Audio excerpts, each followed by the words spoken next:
मेरे ये है वो बच्चा दादा नमस्ते नमस्ते करता था, आज वो अपने पापा से बीन हो गया। मेरा उनसे रोज मिलना जुलना होता था, मोहल्ले में थे। वो लड़का बहुत बढ़िया था। जो क्राइम बढ़ता है, ये क्राइम होते हैं बिना सरकार के शासन प्रशासन के सही से नहीं होता है। बहुत बड़ा दुर्भाग्य है सबसे पहले हमारे उत्तराखंड का कि मतलब ये पहाड़ियों का इलाका है, पहाड़ियों के इलाके में इतना कुछ होना बहुत गलत चीज है। और ऊपर से अगर कोई आवाज उठा रहा है तो उनकी आवाजों को दबाया जा रहा है, उन पे धाराएं लग रही है। हमारी सरकार अगर इस क्राइम में कुछ करेगी नहीं तो ये क्राइम ऐसे ही बढ़ता रहेगा और हमारे उत्तराखंड की जितनी भी माँ बहन बेटियां हैं वो भी सुरक्षित नहीं रहेंगी इसमें। तो पहाड़ियों तुम्हें जागना होगा, बार बार कहेंगे हम, जागो पहाड़ियों जागो। वीर भरों के वंशज हो तुम, अपने खून में उबाल लाओ और इन तमाम अपराधियों को नस्त नाबूद कर दो। उन्होंने बाकायदा सुद्धो वाला जेल में ले गए। जेल ले जाने का मतलब क्या, हमने गोलियां चलाई थी यहाँ पे? हम अपना हक नहीं मांग सकते? आज हम सड़क पे उतर रहे हैं तो एक बात बता, हम कहाँ उतरे? आसमान में चढ़े क्या? सड़क पे उतरना हमारा हक है। अपना हक मांगने के लिए अपने आंदोलन कर रहे थे। हमने किसी को पथराव नहीं किया, आगजनी नहीं की, तोड़फोड़ नहीं की। उसके बावजूद तुम महिलाओं को ऐसे खींच रहे जैसे कोई मतलब बोलने वाले नहीं, भेड़ चाल होती है। पर ये कम से कम मैं नहीं सोच सकता था कि मेरे शहर में, मेरे स्टेट में कोई 2 कौड़ी का गुंडा आके ऐसे खुलेआम महिलाओं के सामने फायरिंग करके 3 पहाड़ी लड़कों पर गोली चला सकता है। और ये बिना किसी ऐसी सपोर्ट के तो पॉसिबल नहीं है, इसलिए ये खून खौलता है। प्रणाम, नमस्कार आप सबको एक बार फिर से। हम अभी डोभाल चौक पर हैं और ये तमाम मातृशक्ति लगातार डटी हुई हैं अभी न्याय की बातों को लेकर। एक बड़ी अच्छी पहल आज यहाँ पर जरूर हुई है। हमारे साथ उत्तराखंड जो फिल्म जगत से हैं, संगीत जगत से हैं, तमाम लोग यहाँ पर मौजूद हैं। और जो हमेशा आम जनता को एक बड़ा वो रहता है कि यार भैया ये फिल्म वाले कहाँ रहते हैं या म्यूजिक इंडस्ट्री वाले कहाँ रहते हैं, आज वो रवि बडोला के परिवार के साथ खड़े हैं। और ये एक बहुत अच्छी पहल मैं कहूँगा। काफी कुछ लोग आए हैं यहाँ पर, इनसे भी बात कर लेते हैं क्या कुछ प्रमुख चीजों को लेकर, क्या कुछ लेकर रवि भाई यहाँ पर पहुंचे हैं आप लोग? देखिए, फिल्म उद्योग आज पूरा रवि बडोला की हत्या के विरोध में आज हम लोग यहाँ सब लोग इकट्ठे हुए हैं। और बेसिकली हम लोग इसलिए इकट्ठे हुए हैं कि जो सरकार जो है हमारे मातृशक्ति पे या जो आवाज़ उठाने वालों के पे ही मुकदमे कर रही है। तो मतलब हम अपनी मांग भी नहीं मांग सकते, हम अपने मुद्दों को नहीं उठा सकते, हम मतलब न्याय नहीं मांग सकते। तो ये बहुत गलत है और सरकार से यही अनुरोध करते हैं कि जितने भी मुकदमे यहाँ पे इन लोगों के खिलाफ हो रहे हैं या कर रहे हैं वो उनको जो है तुरंत वापस लें, वरना फिल्म उद्योग पूरा जो है समर्थन में है। और ऐसे जो चीज़ें आज हमारे उत्तराखंड में हो रही हैं इसके खिलाफ हम आवाज़ उठाएंगे और हम बिल्कुल जो है चुप नहीं बैठेंगे। बिल्कुल, बहुत सही। और यकीनन आना भी चाहिए। जब ये लोग आगे आएंगे तो औरों को भी बल मिलेगा और एकता में ही शक्ति की बात होती है। अनुज भाई साहब यहाँ पर हैं। भाई साहब नमस्कार, क्या लग रहा है सर, आज फिल्म जगत पूरा उठकर आगे आया है एक परिवार के साथ? एक्चुअली बात सिर्फ परिवार की नहीं थी और इसको ना हम लॉ एंड ऑर्डर का प्रॉब्लम नहीं मानते। हमारा कोई लॉ एंड ऑर्डर का प्रॉब्लम एक साधारण घटना हो सकती है, पर ये जो है ये हम ये मान रहे हैं कि ये क्राइम अगेंस्ट सिटीजन नहीं है, ये क्राइम अगेंस्ट पहाड़ी है। और हमारा स्टेट हमने शांति प्रिय पहाड़ियों के लिए मांगा था। और ये अगर कुछ सालों से दिख रहा है जो यहाँ पर बाहरी लोगों के कारण कुछ ऐसा एटमॉस्फेयर बन रहा है कि मतलब पहाड़ियों को हल्के में लिया जा रहा है। और पहाड़ी जैसे कभी उत्तराखंड मूवमेंट करके हमने जिस तरह से गोलियां खाकर मुलायम ने जो भी करनी थी हमारे साथ दादागिरी वो करी गई, उसके बावजूद भी हमने स्टेट मांगा।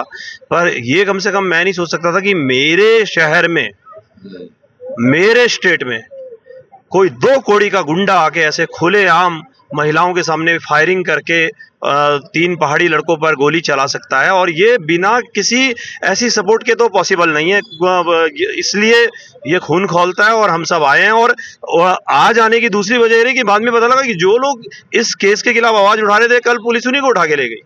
तो हम ये वार्निंग देने आए हैं प्रशासन को कि इन लोगों के खिलाफ आप ये केस वापस लीजिए, नहीं तो हम सब पे कीजिए, हम सारे आते हैं फिर। यार मैं किसी इज्म पे नहीं कहता था, लेकिन आज पहली बार मैं इतना व्यथित हूं। मैं ये कह रहा हूं कि इस स्टेट को पहाड़ीज़म की जरूरत है, जैसे मराठीज़म कभी शिवसेना ने मुंबई में महाराष्ट्र में किया, इस स्टेट को पहाड़ीज़म की जरूरत है। और मैं किसी पॉलिटिकल पार्टी के लिए बोलना नहीं चाहूंगा, पॉलिटिकल में तो जो भी है वो सब इसी तरह की हरकतें कराते हैं, वो इश्यू नहीं है। हम किसी व्यक्ति विशेष किसी पॉलिटिकल पार्टी से मारो नहीं, लेकिन हाँ एक बात कंफर्म है, जो नेचर ऑफ क्राइम है वो क्राइम अगेंस्ट पहाड़ी है, और पहाड़ी चुप नहीं बैठेगा। क्या बात है, क्या बात है। और यकीनन जो चीजें इन्होंने बोली हैं, काफी लोगों को समझ में आ रहा होगा कि आज जो पहाड़ के में होते हुए भी और देहरादून में हमारे साथ ये हादसा हो रहा है या इस तरह से चीजें हो रही हैं, और ये पहला मामला नहीं है। अंकिता के साथ ये हुआ, फिर और भी प्रकरण हुए, और उसके बाद इस तरह से होना। बहुत सारे लोग भी बात कर लेते थोड़ा, क्या लग रहा है भाई, तब कहाँ जा रहा है ये सारी चीजें? दुर्भाग्य है हम लोगों का कि मतलब एक पहाड़ के अंदर जो शांत, मतलब हम लोगों को शांत प्रिय लोग कहते हैं, और मतलब इस तरह के बाहर के ये गुंडे एलिमेंट्स आके और इस तरह की गंदी हरकतें कर रहे हैं। और दूसरा दुर्भाग्य है इस उत्तराखंड का कि यहाँ के शासन प्रशासन, बताओ क्या हम अपनी मांगों के लिए सड़कों पे नहीं आ सकते हैं क्या? और उन्हीं के ऊपर जो है इस प्रकार के जो है मुकदमे थोपे जा रहे हैं। इसका मतलब केस को डाइवर्ट किया जा रहा है। एक फ्रीडम ऑफ स्पीच है, और जो आर्टिकल भी कहता है 19A के अंतर्गत कहते हैं कि भैया हर व्यक्ति को स्वतंत्रता है अपनी बात रखने की, और आज अगर इस तरह से चुप कराया जाता है, जिसका अपोज सभी लोग कर रहे हैं, बहुत सारे लोग हैं और अच्छे खासे वक्ता भी जरूर हैं, क्योंकि सब भैया फिल्म उद्योग से हैं, तो सबसे भी बात करेंगे। और आज यकीनन मैं बड़े गर्व से कहता हूं कि हमारे उत्तराखंड की जो फिल्म जगत है, यकीनन सर आप सब लोगों का डिसीजन बहुत अच्छा था। मंजू जी जरा आगे आइए, आपसे भी बात कर लेते हैं। मातृशक्ति का ही बात चल रही है, और एक महिला जैसे हुए, अभी तो यहाँ पर और भी थी, मीना राणा जी थी और तमाम लोग थे। हम थोड़ा सा लेट हो गए, रेशमा शाह जी भी यहाँ पे थी। मंजू जी क्या देख रहे हैं भविष्य? एक तो बच्चियों का भी, अंकिता भंडारी प्रकरण से ले लो, महिलाओं का, और फिर अब तो देखो खुलेआम गोलियां भी चल रही हैं। बहुत बड़ा दुर्भाग्य है सबसे पहले हमारे उत्तराखंड का कि मतलब ये पहाड़ियों का इलाका है, पहाड़ियों के इलाके में इतना कुछ होना बहुत गलत चीज़ है। और ऊपर से अगर कोई आवाज़ उठा रहा है तो उनकी आवाज़ों को दबाया जा रहा है, उन पर धाराएं लग रही है। यहाँ पर जिन्होंने आवाज़ उठाई है, बताया जा रहा है कल उन्हें रात 9 बजे तक बंद रखा गया, वो भी जेल में लेके गए हैं, सिद्धू वाला जेल में। तो क्या इतना बड़ा क्राइम किया था उन्होंने? जिन्होंने तो क्राइम किया है उन्हें तो कुछ टाइम में छोड़ देते हैं, उनकी आदत बन जाती है। आज तक अंकिता भंडारी केस का कोई भी अभी तक हमें कुछ सुनवाई नहीं आई है कि वहां पर कोई इंसाफ मिला है। ठीक है, वो लोग भी, उनकी माँ अभी तक पुकार कर रही है कि हमें इंसाफ दो, इंसाफ दो। वो बेचारी अभी तक रो रही है, अभी तक उन्हें इंसाफ नहीं मिला। लेकिन हम भी अपनी सरकार से इतना आवेदन करते हैं कि ये जो क्राइम हो रहा है, अगर आप हमारी सरकार अगर इस क्राइम में कुछ करेगी नहीं तो ये क्राइम ऐसे ही बढ़ता रहेगा, और हमारे उत्तराखंड की जितनी भी माँ बहन बेटियां हैं वो भी सुरक्षित नहीं रहेंगी इसमें। तो चिन्हित करना जरूरी है। और भाई साहब यहाँ पे हैं सभी, मैं बता रहा हूँ यहाँ पर ऐसे वक्ता हैं, ऐसे लोग हैं जिनसे मैं जितनी बात करूँ वो कम ही है, लेकिन बहुत सारे हैं, संख्या बल बहुत है। तो सर क्या लग रहा है गणेश भाई, आप भी आए हैं यहाँ पर आज? आना पड़ा क्योंकि हम लोग भी फिल्म के जो समाज के लिए बनाते हैं, और समाज हमारा है, तो इस समाज में कोई दिक्कत होती तो खड़ा तो होना पड़ता है, और इस दिल से खड़ा होते हैं हम लोग। तो सवाल इस चीज़ का है कि मेरा मानना जो है, जो क्राइम बढ़ता है, ये क्राइम होते हैं बिना सरकार के, शासन प्रशासन के सही से नहीं होता है। तो सबसे पहले तो जो भी हमारा शासन प्रशासन है, जो हमारे जनप्रतिनिधि को तो ठीक कर देना चाहिए, और उस जनता ही ठीक कर सकती है। तो मैं समझता हूँ कि इनका भी मौका आता है पब्लिक का, तो इनको सबक सिखाने की जरूरत है, ताकि क्राइम हो ही ना। क्राइम तो कौन करवाता है? क्राइम जब तक आपको शय नहीं मिलेगी शासन प्रशासन, तब तक क्राइम हो नहीं सकता। तो क्राइम तो हर गली में है, हर घर पे कहीं ना कहीं है, लेकिन डरता किससे है? कानून से। कानून को आप देख रहे हो कौन कर रहा है? शासन प्रशासन। यही कमजोर होता है, यही लोग हम लोग चुन के भेजते हैं इनको, यही हमारे सिर पे बैठते हैं। और मैं समझता हूँ कि ऐसे लोगों को चिन्हित करके, ऐसे नेताओं को चिन्हित करके दरकिनार करना चाहिए, तो मैं समझता हूँ क्राइम रुकेगा। क्या बात है सर, क्या बात है। बिल्कुल भाई साहब भी हैं यहाँ पे, मैं भाई साहब से भी बात कर लेता हूँ। सर अभी मेन मुद्दा जो आप लोग लेकर आए हैं कि भैया इनकी FIR खत्म की जानी चाहिए, जो लोग आवाज उठा रहे थे न्याय के लिए, किस तरह देख रहे हैं इसको? कल हम लोग यहाँ थे धरने पे, तो ये लोग जबरदस्ती मतलब ऐसे पकड़ के ले जा रहे थे जैसे हमने गोलियां चलाई हुई। दूसरी बात, आंदोलनकारियों का आप उठाते हो, पुलिस लाइन लेके जाके छोड़ देते हो। उन्होंने बाकायदा सुद्धोवाला जेल में ले गए। जेल ले जाने का मतलब क्या, हमने गोलियां चलाई थी यहाँ पे? हम अपना हक नहीं मांग सकते? आज हम सड़क पे उतर रहे हैं तो एक बात बता, हम कहाँ उतरे? आसमान में चढ़े क्या? सड़क पे उतरना हमारा हक है। अपना हक मांगने के लिए अपने आंदोलन कर रहे थे। हमने किसी को पथराव नहीं किया, आगजनी नहीं की, तोड़फोड़ नहीं की। उसके बावजूद तुम महिलाओं को ऐसे खींच रहे जैसे कोई मतलब बोलने वाले नहीं, भेड़ चाल होती है। मैं तो मुखिया से कहूंगा, उत्तराखंड का, बोलते हैं कि उत्तराखंड का जो मुखिया आज तक अभी तक एक भी दिन ये धरना स्थल पे नहीं पहुंचे कि क्या हुआ क्या नहीं हुआ। दूसरी बात ये, हम उत्तराखंड वासी अपने को शांतवादी इसलिए मांगी थी कि उत्तराखंड एक शांतवादी के रूप में देखना चाहिए। हम लोग छोटी मोटी नौकरी करके अपना गुजारा करते हैं और ईमानदारी से करते हैं, क्योंकि हमने कभी भी ना हथियार चलाना सीखा है और ना हमने क्राइम करना सीखा। लेकिन जिस दिन अपने पे बात आएगी तो अगर हम लाखों लोग हम कार्यक्रम में पब्लिक के मनोरंजन के लिए इकट्ठा कर सकते हैं, तो लाखों पब्लिक भी हम इस आंदोलन के लिए इकट्ठा कर सकते हैं। अगर इन पे जो केस हुआ है वो केस को बाइज्जत वापस ना किया है, वो वापस करें इनका केस, इनकी धाराएं बिल्कुल वापस करें, क्योंकि इन्होंने कोई क्राइम नहीं किया, ना यहाँ पे पथराव किया, ना आगजनी की, ना तोड़फोड़ की। हमारी यही मांग है। हम यहाँ पे शांतिपूर्वक बैठे हुए अपनी आवाज उठाने के लिए 3-3 लोगों को गोली मारना, उत्तराखंड में राजधानी के बीच में 3 लोग मामूली आदमी होते, और उसके बाद इन्होंने ये लोग यहाँ से पकड़ के ले जा रहे। जब वो गोलियां चला रहे तो क्या इनके पास बंदूक काहे के लिए दे रहे? कि देखने के लिए दे रहे कि पुलिस वालों के पास बंदूक? अरे जब वो फायरिंग कर रहे हैं, 3 लोग, 2 हॉस्पिटल में भर्ती, एक ऑन द स्पॉट डेथ हुआ। 4 गोली उस लड़के को लगी, मेरे पड़ोस का लड़का है, हमारे रिश्तेदारी में। 1 गोली यहाँ से लगी, 2 पेट में लगी। ये बताओ, ये तो भेड़ बकरी की तरह यहाँ पे बुन रहे हैं। और आज अगर ये केस यहाँ पे सॉल्व नहीं हुआ और आज अगर ये क्राइम नहीं रोका गया, आने वाला भविष्य आप देखना, यहाँ जो जितने यूपी के बदमाश है वो यहाँ आके शरण ले रहे हैं और यहाँ आके जो है हम लोगों पे गोलियां चला रहे हैं। ये हमारे देश का दुर्भाग्य है। और मैं इतना कहूंगा, जो हमारे प्रतिनिधि है, हमारे क्षेत्र के जितने भी जो भी हमारे ऊपर है, इनको इस पे संज्ञान लेना चाहिए, ना कि केवल वोट बैंक के लिए हमारे साथ पास आना चाहिए। जी सर, क्या लग रहा है इधर जो आज बातें हो रही हैं और तमाम चीजें हैं, उन्हीं लोगों पर मुकदमा किया गया, उसके खिलाफ आप लोग आए हैं आज? चौहान जी, आज पूरा संपूर्ण उत्तराखंड फिल्म जगत यहाँ पर मौजूद है और रवि बड़ोला हत्याकांड जो हुआ है उसके विरोध में यहाँ पर पूरा फिल्म जगत आया है। और पूर्ण रूप से बहुत दुखद घटना है, निंदनीय घटना है। शांतवादियों में, देवभूमि के इन शांतवादियों में अपराध क्यों बढ़ रहा है? बार बार कहना चाहेंगे कि सरकार को इस तरफ ध्यान देना होगा। पहाड़ियों, तुम्हें जागना होगा। बार बार कहेंगे हम, जागो पहाड़ियों, जागो। वीर भड़ों के वंशज हो तुम, अपने खून में उबाल लाओ और इन तमाम अपराधियों को नस्त नाबूद कर दो। ये अपराध कभी ना बढ़ने पाए इस देवभूमि में, लेकिन ये कब होगा?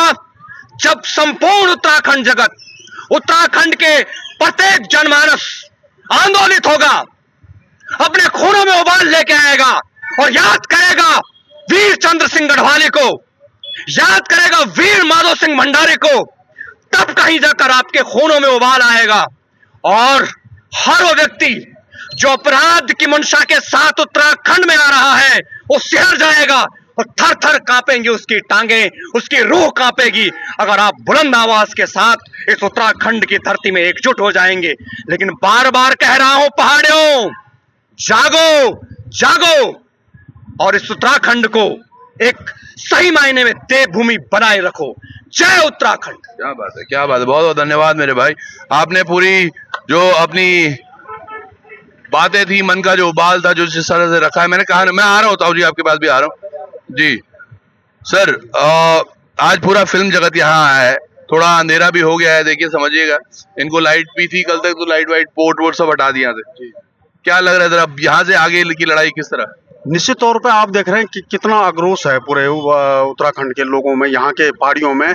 लेकिन वो जो क्राइम को सह दे रहे हैं यहाँ के कुछ लोगों द्वारा, यहाँ पे बताया जा रहा है कल हमारी महिलाओं को उठा के यार 11 बजे रात को छोड़ रहे, जेल भेजने की तैयारी थी। गोली चलाने वाली ये महिलाएं थी या इनके साथ क्या अपराध, कई मुकदमे ठोक दिए इन पे, और जो कि हम इसकी घोर निंदा करते हैं। पूरी फिल्म इंडस्ट्री इस घटना के साथ है, हम घोर निंदा करते हैं इस घटना की। और निश्चित तौर पे अगर इसमें इस तरह का चलता रहा है कि हम लोगों को, हम अपनी आवाज को, अपनी पीड़ा को बयां कर रहे हैं और उसके बाद हम पे ही मुकदमे ठोके जा रहे हैं, तो अगर ऐसा चलता रहा तो हम सब कलाकार मिलके जो है उस व्यवस्था के खिलाफ भी जाएंगे जो इस तरह का वो करवा रहे हैं। क्या बात है, बहुत बहुत धन्यवाद मैं करना चाहूंगा। एक ताऊ जी है यहाँ पर, इनसे भी आखिरी वार्तालाप कर लेते हैं। इधर से आ जाइएगा ताऊ जी।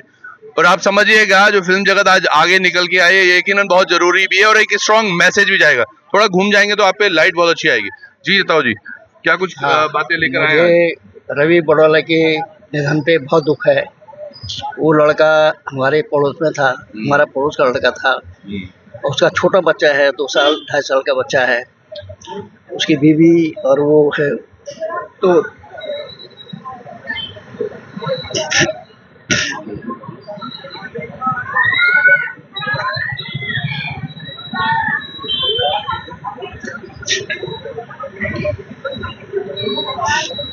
बहुत बड़ा तो हुआ।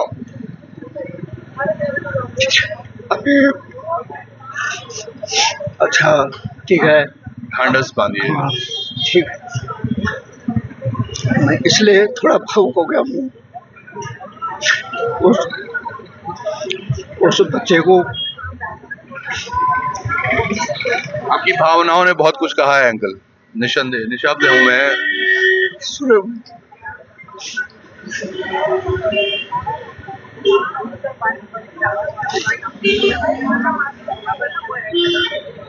पहले ये है, वो बच्चा दादा नमस्ते नमस्ते करता था। आज वो अपने पापा से बीन हो गया कि उसके घर वाले वो रवि जो था, ऐसी घटना हुई। वो लड़का अच्छा था, माना उसके अंदर कोई ऐसा नहीं था। हम जानते थे उसको, हमारे पड़ोस में है। हालांकि मैं उसको जानता हूँ, अच्छी तरह जानता हूँ। लेकिन ये जो हुआ, ये क्यों हुआ मैं नहीं समझ पा रहा हूँ। गाड़ी का पैसा लेने आया और वहाँ उसको मार दिया गया। ये क्या है, क्या व्यवस्था है और कैसी ये समस्या है? मेरी समस्या को आप जो है उत्तराखंड में हम घर छोड़ के आए हैं, अपना घर छोड़ दिया हमने, देहरादून में मकान बना लिया है। आज हम यहाँ बिल्कुल हो गए, पैदल हो गए, हम सड़क पर आ गए। ये भारी लोगों का कब्जा यहाँ हो गया, इतना गुंडागर्दी हो गई। ऐसा क्यों? इतनी गुंडागर्दी हो गई, इतने भारी लोग आ गए, इतने भरकम गाड़ियाँ लेके आ रहे हैं। हमें सड़क पे चलना मुश्किल हो गया है। भाई उनके पास पैसा है, गाड़ियों का इतना पैसा तो नहीं, घर तो बना लिया उन्होंने किसी तरह से, लेकिन पैसा नहीं है उनके पास। जो रिटायर हुए ये वो तब बना दिया, लेकिन उनके पास पैसा नहीं है। मेरे आपसे ये अनुरोध है कि मेरी बात को सरकार तक ये पहुंचाएं कि भाई कम से कम इन पहाड़ियों को देखो, इनके दुख दर्द को देखो। सही बात नहीं। अंकल आपकी उम्र कितनी है? मेरी 72 साल की उम्र है। तो ये समझिएगा 72 साल के एक वृद्ध आंखों से आंसू नहीं रोक पाए अपने, और कितना दर्द उनको हो रहा है ये हम महसूस भी नहीं शायद कर सकते। और उस परिवार पर क्या बीत रही होगी, उस पिता पर क्या बीत रही होगी जिन्होंने अपने बच्चे को 30-32 साल का एक युवा या थोड़ा ज्यादा कम उसको खो दिया, 35 साल का, और उसके 4 साल का बच्चा, उन पर क्या बीत रही होगी। लेकिन आज ये फिल्म जगत के आने से एक बड़ी आशा जरूर जुड़ी होगी परिवार को, और मैं बहुत बहुत धन्यवाद देता हूँ इन सभी लोगों को जो यहाँ पर पहुंचे थे, और आपका भी आभार अंकल। जबकि मेरा उनसे रोज मिलना जुलना होता था, मोहल्ले में थे। वो लड़का बहुत बढ़िया था। नहीं, ये तो हम भी सुन रहे हैं। चलिए, न्याय की लड़ाइयाँ लड़ती रहेंगी, अंकल को थोड़ा हम ढांढस देंगे भी। आप लोग भी हमेशा सहयोग बनाए रखें अंकल। ये जरूर है, मेरे आपसे अनुरोध है कि सरकार से मेरी बात को जरूर पहुंचाए। बिल्कुल बिल्कुल अंकल, बिल्कुल, आप वो मत कीजिए। पड़ोसी हूँ, मेरा किसी को लेने देना नहीं है, लेकिन उस बच्चे के साथ जो हुआ बहुत अन्याय हुआ। इन लोगों ने ऐसा काम किया, ऐसे गोलियां मारी उसको। उसके बच्चे क्या करेंगे? उसकी बीवी अभी 32 साल की बीवी क्या करेगी? उसका 2.5-3 साल का बच्चा वो क्या करेगा? मुख्यमंत्री से मेरी ये न्यूज अगर आप पहुंचा सकते हैं आप, तो आप पहुंचा दीजिएगा। तो चलिए, जुड़े रहिएगा आप भी, और तमाम चीजें क्या कुछ होता है इस पूरे मामले में हम बने रहेंगे। पर एक आशा जरूर आज सभी को मिली होगी। बहुत बहुत धन्यवाद फिल्म जगत के तभी तमाम कलाकारों का, संगीत जगत के कलाकारों का, जो यहाँ पर पहुंचे और अपनी भावनाएं उन्होंने सबके सामने रखी, और खासकर वो पॉइंट जिस पर उन्होंने कहा है कि जो यहाँ पर लोग बैठे हुए धरने पर जो कल विरोध कर रहे थे, उनको जब गिरफ्तार किया गया तो उन पर जो धाराएं लगाई गई हैं उनको किसी तरह वापस लिया जाए। बहुत बहुत धन्यवाद आप सब लोगों का। नमस्कार, जुड़े रहिए।